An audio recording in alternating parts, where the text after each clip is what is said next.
भीष्मक जी ने विचार किया अपनी बेटी का विवाह करना चाहिए। क्यों? एक चीज बता दो, कुछ लोगों को नाना जी रात में नींद नहीं आती। जानते हो किसे नहीं आती? जानते हो? बुलते जग जामिनी जागई जोगी,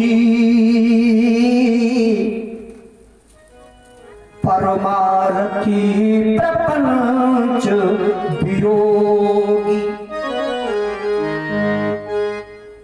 ये मानसकार कह रहा है, कितने जग जामिन जागई जोगी।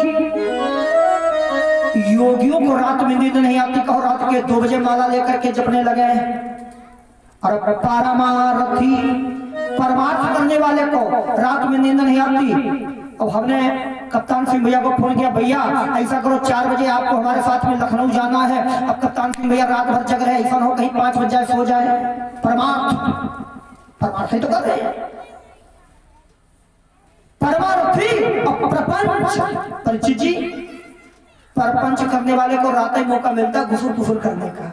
अब वियोगी, जिसका वियोग हो जाए उसको पर्ची रात में नींद नहीं आती। और लोगों को नींद नहीं आती, किसको जानते हो? बता दूं कि जिस घर में काला सर्प है। पर्ची जी, आपको मालूम हो जाए आपके घर में काला सर्प है, आपको नींद आएगी?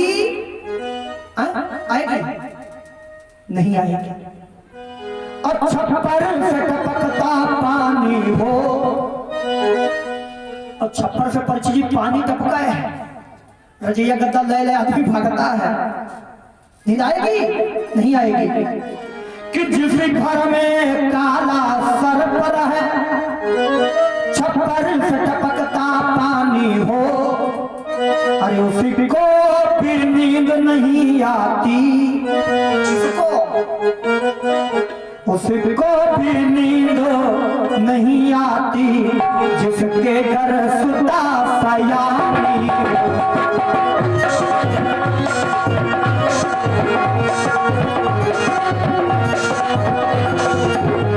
उसको भी नींद नहीं आती, जिसके घर सुता सयानी।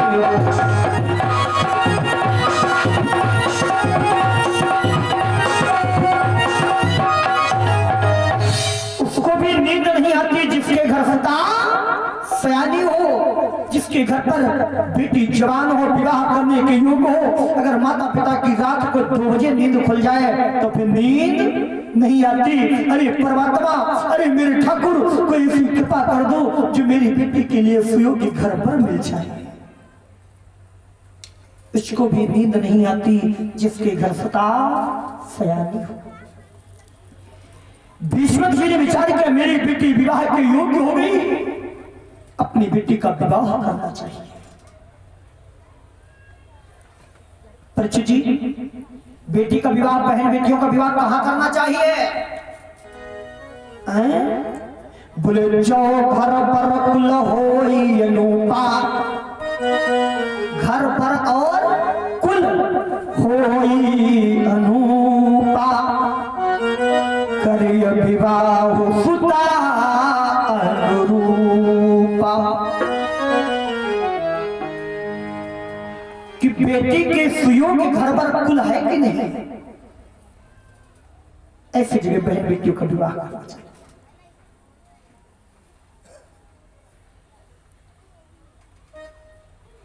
इधर भीष्मक जी ने विचार किया मेरी बेटी विवाह के योग्य हो गई, क्या करूं? सलाह की कि बेटी का विवाह कहां किया जाए, किसके साथ किया जाए। पास में बैठा है छोटा प्यार बेटा जिसका नाम है रुक्मसेन। रुक्मसेन ने कहा पिताजी मैं बताऊं? हाँ बेटा बोलो ना। तो उसने कहा ताता रुक्मिणी अब कृष्ण की जय, नवलनाथ वसुदेव की जय। अरे अपनी बहन का विवाह पिताजी हमें लगता है कि कृष्ण के साथ में बहुत अच्छा रहेगा। पास में बड़ा बेटा बैठा जिसका नाम है रुक्मी, उसने क्या कहा? उस कृष्ण के साथ में जिसकी न जात का पता न बाप का पता। कोई कहता है वो क्षत्रिय है, कोई कहता वो यदुवंशी है, कोई कहता यशोदा नंद का बेटा है, कोई कहता वसुदेव देवकी का बेटा है, जिसकी न जात का पता है न बाप का पता है। मैं ऐसे के साथ में अपनी बहन का विवाह नहीं कर सकता। मैं अपनी बहन का विवाह करूंगा शिशुपाल के साथ में। किसके साथ में? शिशुपाल। शिशुपाल किसका बेटा है? कहां का रहने वाला है? शिशुपाल के पिता का नाम था दमघोष। क्या नाम है? दमघोष। चंदेली नरेश वो चंदेली के राजा हैं।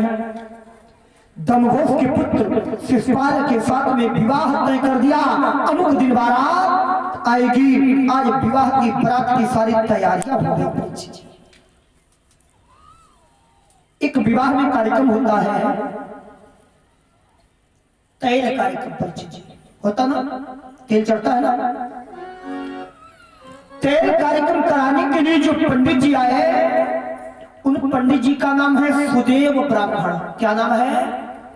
याद रखना, शाम को पूछूंगा। ठीक है परिचय? क्या नाम है? सुदेव ब्राह्मण। सुदेव ब्राह्मण जिसमें तेल कार्यक्रम कराने के लिए आए, इधर महारानी रुक्मिणी अंजलि भर करके जिससे मंडप के नीचे आई, रुक्मिणी ने हाथ जोड़े, पंडित जी ये बताओ मेरा विवाह किसके साथ होने जा रहा है?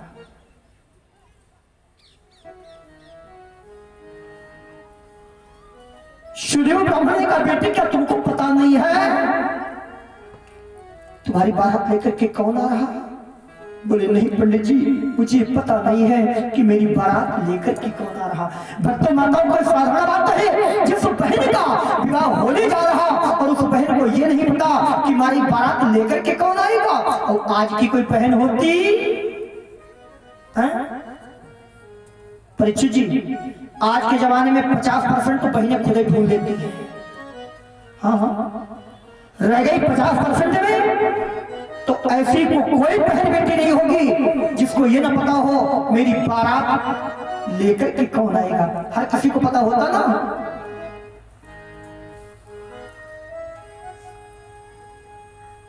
मेरी बारात लेकर के कौन आएगा। हाँ, आजकल तो एंगेजमेंट में फोन दिया जाता है, गिफ्ट, एंड्रॉइड। हमने खुद दिया था, परिचय चिपका बता दूसरे को। बोले गोविंद भगवान की। हाँ, हमने बोला मुझे नहीं,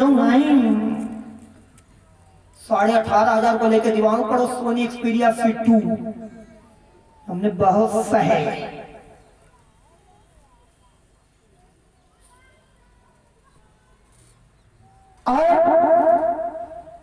क्या तुमको पता नहीं बेटी, तुम्हारी बारात शिशुपाल लेकर के आ रहा। और जिसमें शिशुपाल का नाम सुना, रुक्मिणी जी भवक करके रोने लगी। ब्राह्मण देवता के सामने हाथ जोड़े, गुरुदेव तुमने मुझे बेटे कह दिया ना, तो आप मेरे कौन हो गए? आप मेरे धर्म के पिता हो। अरे ब्राह्मण देवता, कि तुझ देव तुम्हारी बेटी हूँ, मेरा सती तो रख लीजिएगा।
ये धर्म के पिता हो गए। एक पत्र को लिखा महारानी रुक्मिणी ने और कह दिया, देवता पधारो बहुत जल्द द्वारकाधीश की नगरी में, कहने देना यह दिन बीत गए तो पा न सकेंगे दासी को। एक पत्र को लिखा, पत्र को लिख करके ब्राह्मण देवता के हाथों में दे दिया। और सर्वप्रथम पत्र में लिखा क्या है कि जय द्वारकाधीराज जय, जय सुख शोभा धाम, सेक तो रुक्मिणी का प्रभु साष्टांग प्रणाम। प्रणाम लिखा, चले जाओ। रुक्मिणी जी ने पत्र में मिलने का पता भी लिखा है परीक्षित जी। क्या लिखा? पता। अरे प्रभु, मेरे कुल की एक परंपरा है। वैसे परीक्षित जी, हमारे भी कुल की एक परंपरा है। अब आप क्या कहते तो नहीं पता। हमारे यहाँ की कुल की परंपरा में जिस बहन बेटी का विवाह होता है या जब कोई नई बहू आती है, तो क्या आपके यहाँ पहले उसे मंदिर ले जाने का विधान है? रुक्मिणी जी ने कहा, मेरे कुल की परंपरा है कि पूर्वे तुरस्त महती अकुल देवी यात्रा, यस्याम वैर नववधू गिरिजामुपेयात्। मेरी कुल की परंपरा है, जिस बेटी का विवाह होता है या जो कोई नई बहू आती है तो सुहाग मांगने के लिए माता कुल देवी के मंदिर पे जाती है। भगवान, मैं वहीं आपको मिल जाऊंगी। मिलने का पता। आज महारानी रुक्मिणी जी ने पत्र को लिखते समय इतना रोई है, जो आग से आंसू गिरे हैं उस पत्र पर, तो कुछ शब्द दिखाई पड़ते परीक्षित जी, कुछ शब्द मिट गए हैं। क्यों? कि रुक्मिणी विचार किया, ये ब्राह्मण देवता तो कुछ कहेंगे नहीं जाकर के कन्हैया से, मेरे परमात्मा जो देखेंगे तो समझ जाएंगे रुक्मिणी जी मुझे प्राप्त करने में इतना रोई है।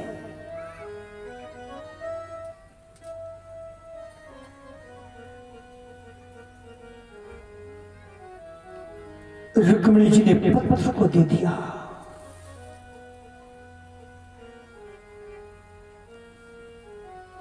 ब्राह्मण देवता पत्र को लेकर के द्वारिकापुरी में प्रवेश किया। भगवान ने जिस समय देखा दरवाजे पर कोई ब्राह्मण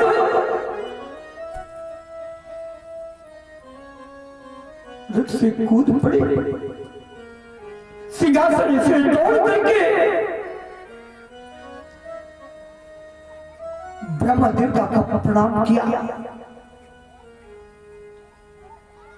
आकर के बिठाया, जलपान कराया। उसके बाद में पूज्य पंडित जी, ये बताओ आप कहां से आए हो, कहां से पधारे हो पंडित जी? आज ब्राह्मण देवता की वाणी से निकला भगवान के ब्राह्मण बोला, हे दया धाम मैं कुंदनपुर से आया।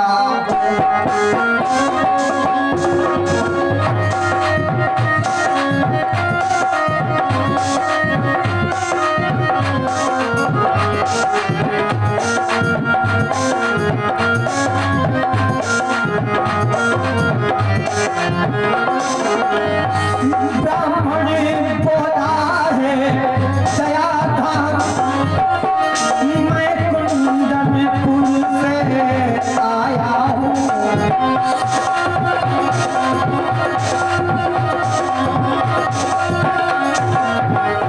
रुक्मिणी चरण की दासी है, उस दास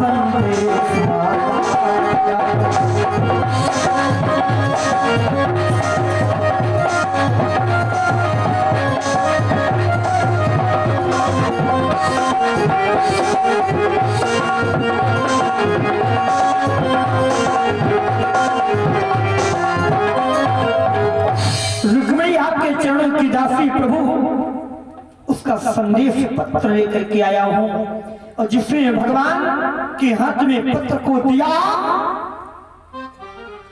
पत्र को खोल करके भगवान ने पढ़ा। ओह, कुछ शब्द दिखाई पड़ रहे हैं, कुछ शब्द मिट गए हैं। भगवान समझ गए रुक्मिणी मुझे प्राप्त करने में इतना रोई है।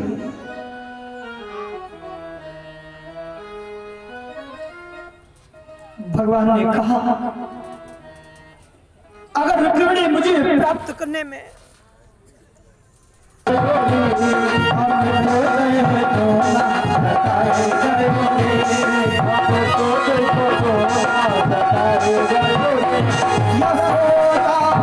नंद को झूला ला, नंद को झूला हम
परीक्षित जी, भगवान कन्हैया ने विचार किया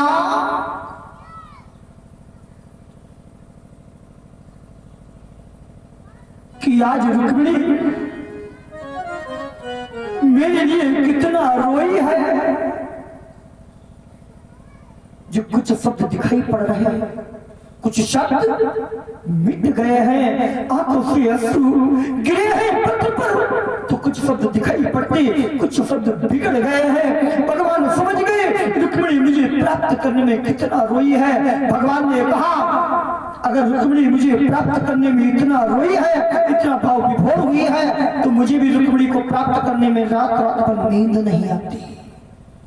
क्यों परीक्षित जी, विवाह का नाम ही इतना अच्छा है, अच्छे अच्छे लोगों की नींद गायब हो जाती है। के गुरु जी है कि नहीं, हमारी खुदे गायब हो गई है। अच्छे अच्छे लोगों की नींद गायब हो जाती है। हाँ जानते क्यों? को रोड राइड करना, को बैंड करना, को आतशबाजी का ये वो, अच्छे अच्छे लोगों की नींद गायब हो जाती है परीक्षित जी। हाँ आप लोग विचार करके पंडित जी, क्या भगवान ने ऐसी बात कर सकते? भगवान ने कहा तू अहम निद्राम चरण ले रुक्मिणी अगर मुझे इतना भाव विभोर होती प्राप्त करने में, तो मुझे भी रुक्मिणी को प्राप्त करने के लिए रात रात नींद नहीं आती। परीक्षित जी, विवाह का नाम है बहुत अच्छा होता है। हाँ चलते मार्ग में बताओ, ध्यान आकृष्ट करा रहा हूं। आप लोगों ने प्रसंग पढ़ा होगा कालिदास का। कालिदास की पत्नी का नाम जानते हो? कालिदास की पत्नी का नाम था विद्योत्तमा। क्या नाम था? विद्योत्तमा। विद्योत्तमा के पिता का नाम था शारदानंद। शारदानंद। विद्योत्तमा इतनी विद्वान है परीक्षित जी, बहुत। विद्वता ने संकल्प किया, कहां जा रहे हो कालिदास? बोले सच्चे दरबार की।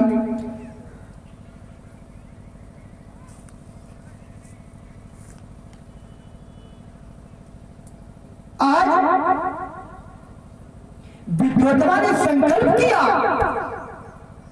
जो भी मुझे शास्त्रार्थ में पराजित कर देगा मैं उसी के साथ भी विवाह करूंगी। अब तो विद्वान लोग आने लगे परीक्षित जी, लेकिन विद्वोत्तमा कोई ना कोई ऐसा प्रश्न कर देती है जो विद्वान लोग हारी मान जाते हैं। एक चीज बता दो, विद्वान कभी विद्वान से नहीं हारता ना।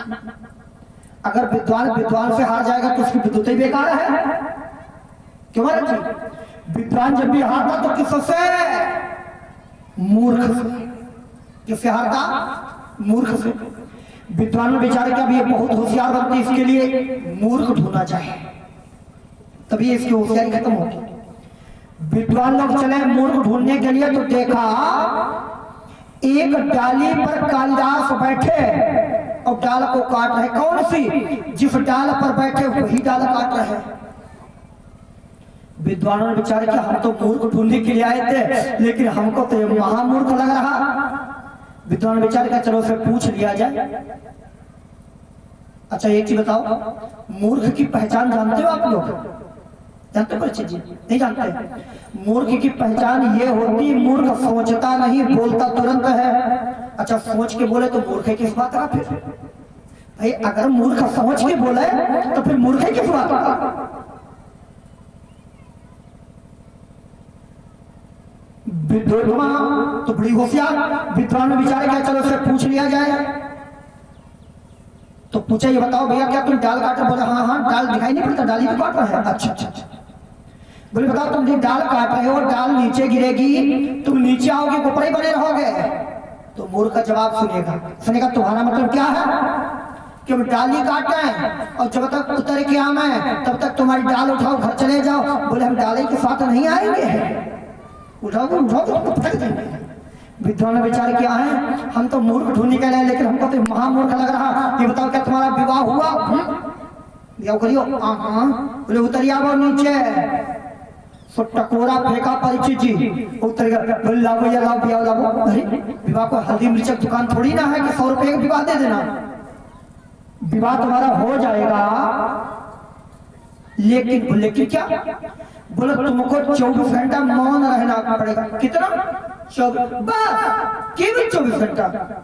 बताओ चाचा महीना मौन बने रहा है ना? मैं इतना अच्छा विवाह का कम से कम ब्याह लो तो करवाओ।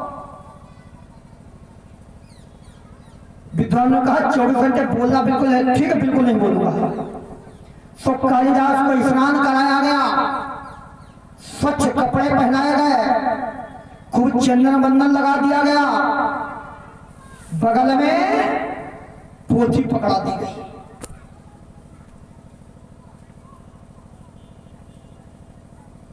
चौबीस घंटे बोलना बिल्कुल नहीं बोलना। ले जाकर के एक मंच पर कालिदास को खड़ा कर दिया गया। विद्वान पूछा ये कौन? विद्वान ने कहा धीरे बोलो धीरे। बोले क्यों? बोले हमारे गुरुजी हैं। गुरुजी? अच्छा गुरुजी हैं। हाँ। बोले तुम्हारे हर प्रश्न का उत्तर देंगे, लेकिन वो लेकिन क्या? बोले इस समय इनका मौन व्रत चल रहा है, तुम्हारे प्रश्न का उत्तर देंगे लेकिन बोल के नहीं, मौन होकर के देंगे। एक चीज बता दूं भक्तों, विद्वोत्तमा है तो बहुत विद्वान, लेकिन बस इसी जगह पर धोखा खा गई। कोई बात नहीं, मेरे प्रश्न का उत्तर मिलना चाहिए, बोल के दे और चाहे मौन होकर दे। ठीक है मौन प्रश्न करो। विद्वोत्तमा ने एक उंगली उठाई, एक। और ये तो महामूर्ख है, इनकी समझ में हमसे ये कह रहे लल्ला तुम्हारी एक आंख की फोड़ दी है। कालिदास ने विचार किया एक, इन्होंने तुरंत इशारा से 2 उंगली उठाई, 2 बोले तुम्हारी पूरी बाजारे बंद करते हैं। विद्वोत्तमा पूछा क्या मतलब? विद्वानों ने अर्थ कर दिया, तुमने एक उंगली उठा करके कहा कि एको ब्रह्म द्वितीयो नास्ति, परमात्मा एक है दूसरा नहीं। लेकिन हमारे गुरुजी बहुत विद्वान हैं, कहता सुनो परमात्मा तो एक है, लेकिन 2 उंगली उठा करके कह रहे क्या कि ईश्वर अंश जीव अविनाशी। परमात्मा तो एक है लेकिन उसके अंश तो अनेक है परीक्षित जी। अच्छा हम लोग कौन हैं? ईश्वर के अंश ही तो हैं। विद्वोत्तमा जी वाह बड़े विद्वान है भाई। अब की बार दूसरा प्रश्न किया, विद्वतमा ने 5 उंगली थे, 5।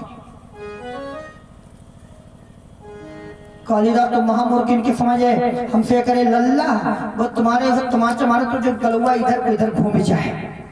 अच्छा तमाचा, कालिदास ने कहा हमारा तमाचा पहले बानी मुट्ठा, बोले जो तुम्हारा ठूसा मारे तो 3200 दांत बाहर आ जाए। बोले क्या मतलब? मुट्ठी के बाद विद्वानों ने अर्थ कर दिया, तुमने 5 उंगली उठाई है, तुम्हारा कहने का मतलब है कि 5 तत्वों से शरीर बना है। शरीर कितने तत्वों से बना परिचित जी? चित्त जल पावक गगन समीरा, 5 तत्वों से शरीर बना। लेकिन गुरुजी बहुत विचार करते हैं, सुन पागल, 5 तत्वों से शरीर तो बनेगा, लेकिन बनेगा कब? जब 5 तत्व एक में मिलेंगे। मुट्ठी बांधी, जो 5 तत्व एक में मिलेंगे, वरना पृथ्वी को अलग कर दो, आकाश को अलग कर दो, हवा को अलग कर दो, अग्नि को अलग कर दो, पानी को अलग कर दो, शरीर बनेगा? बनेगा? 5 तत्व जब एक में मिलेंगे। मुट्ठी बांध के बताया। विद्वतमान विचार के वाह बड़े विद्वान है। उसी समय विद्वतमा ने कालिदास के गले में माला डाल दी। आचार्य ने भावरे कराई चंपा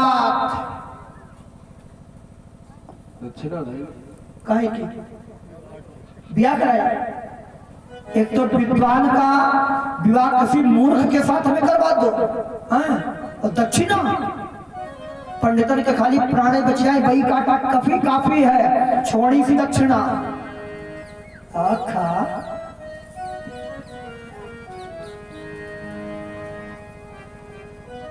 इधर पहली बार परिचित जी कालिदास जी ससुराल पहुंचे। कहा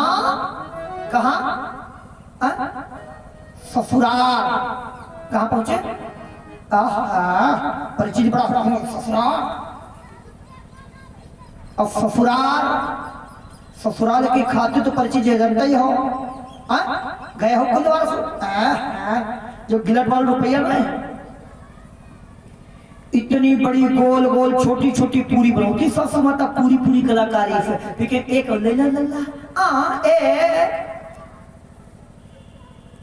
सब कालिदास पहली बार ससुराल पहुंचे, आए रहे। बोले गोविंद भगवान की। कालिदास के सामने सासू माता ने भोजन की थाल को परोस करके सामने पहुंचाया। विद्वतमान विचार किया, बड़े विद्वान पति, हम भी तो देख रहे कैसे भोजन करते हैं।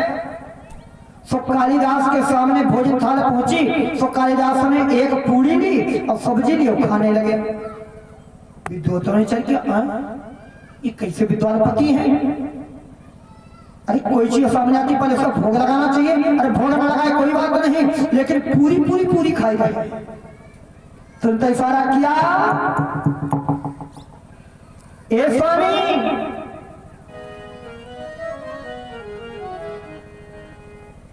तो तुरंत इशारा किया, उंगली द्वय उठाई। इशारे से तुरंत 2 उंगली उठाई कि उंगली द्वय उठाई, अमूढ़पन पति को देखो। ए स्वामी क्या कर रहे हो? कि एक एक फोड़न के ग्रास दुई दुई किए जा। अरे भोग लगा कोई बात नहीं, एक एक पूरी गाय खा रहा है, ऐसा करो एक एक पूरी का धुद्धू लो तो कौर कर ले। इशारा में 2।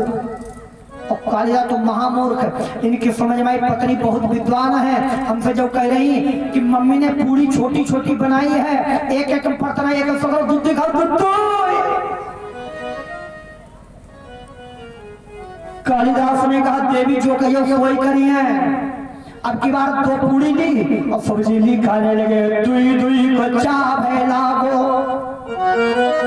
अब मूर्ख जब एक साथ, तो मात ठोकी तिरिया कहे जल्ला जिसो डरे जा। खाए तू खाए जाते तो ख्याल रखो। कालिदास महामूर्ख, इनकी समझ में पत्नी बहुत विद्वान है। हमसे जो कह रही अन्न देवता है, पहले ने माथे लगाओ फिर खाओ। कालिदास ने कहा, देवी जो तुम कहियो सोई करी है। अब की बार परिचित जी कालिदास ने 2 पूरी ली, रसा वाली सब्जी ली पूरे फैन बोटी में पोतली गोविंद नमो नमः। विद्वतवन सोची हे भगवान अब तो यहीं से कट गई। तो चूल्हे की ओर देख, मम्मी तो नहीं देख रही कि चूल्हे की ओर देख, अब बोल उठी चतुर नारी क्या कि जैसे ही जरियाए तैसे ही जरेगा। एक एक पूरी खाते एक एक खाओ खाए पूरे माथे में पोता, पर चीज कोई सुनवाई ना है। दो पूरी रसा वाली सब्जी पूरे माथे में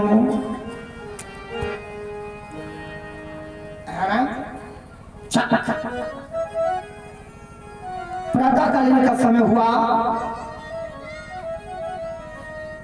विद्वतवान कालिदास छत पर खड़े हैं, तब तक रास्ते से कुछ ऊंट निकल रहे थे। क्या निकल रहे थे? संस्कृत में ऊंट को क्या बोलते हैं? उष्ट। इंग्लिश में कैमल है, कैमल।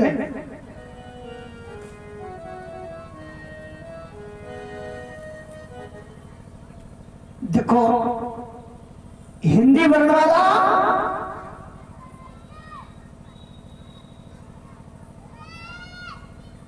और अंग्रेजों का खेल देखिए, समावेश।